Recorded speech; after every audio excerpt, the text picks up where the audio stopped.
చాలా కాలంగా బీఆర్ఎస్ తో అంటి ముట్టనట్లుగా ఉంటున్నారు ఎమ్మెల్సీ తెలంగాణ జాగృతి అధ్యక్షురాలు కల్వకుంట్ల కవిత. తరచూ సొంత పార్టీనే ఇబ్బంది పెట్టే వ్యాఖ్యలు చేస్తున్నారు.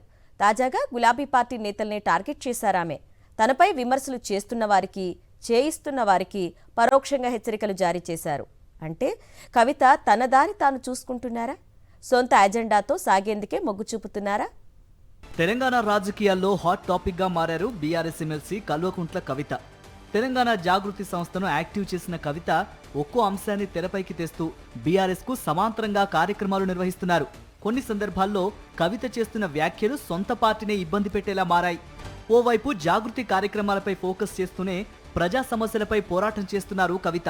బీఆర్ఎస్ కు సమాంతరంగా కార్యకలాపాలు చేపట్టడం గులాబీ పార్టీలో చర్చనీయాంశంగా మారింది. తాజాగా బీసీ రిజర్వేషన్లపై 72 గంటల నిరాహార దీక్షకు సిద్ధమయ్యారు కవిత. ఇప్పటివరకు కాంగ్రెస్ ప్రభుత్వం చేస్తున్న తప్పేందండి? 42% ముస్లిమ్స్ ఉన్నారా లేరా అని క్లారిటీ ఇస్తలేదు.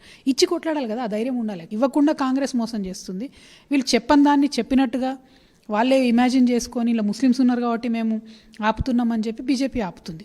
సత్యాగ్రహమే వీళ్ళకు సరైనటువంటి ఒత్తిడిని తీసుకురాగలుగుతుందనే 72 గంటలు మేము చాలామంది అన్నం తినకుండా నీళ్ళు తాగకుండా దీక్ష చేయబోతా ఉన్నాం. 112 కులాలు ఉన్నాయి. రోజుకు 40 మంది మా బాధ చెప్పుకుంటాం. మాకు రిజర్వేషన్ ఎంత అవసరం ఉందో చెప్పుకుంటాం. చాలా కులాలు ఇవ్వాలటి కూడా వార్డు మెంబర్ కానటువంటి కులాలు ఉన్నాయి. తనపై వస్తున్న విమర్శలకు సొంత పార్టీలోని కొందరే కారణమంటూ తరచూ కామెంట్స్ చేస్తున్నారు కవిత. ఈ క్రమంలోనే బీఆర్ఎస్ సీనియర్ నేత మాజీ మంత్రి జగదీష్ రెడ్డికి పరోక్షంగా చురకలంటించారామె. నల్గొండ జిల్లాలో పార్టీని నాశనం చేశారంటూ మండిపడ్డారు. ఉద్యమాలు చేయకుండా మధ్యలో పార్టీలో చేరిన వారికి బీఆర్ఎస్ తో ఏంటి సంబంధం అని ప్రశ్నించారు కవిత. కవిత తాజా కామెంట్స్ తో ఆమెకు బీఆర్ఎస్ కు మధ్య మరింత గ్యాప్ పెరిగిందా అన్న అనుమానాలు మొదలయ్యాయి.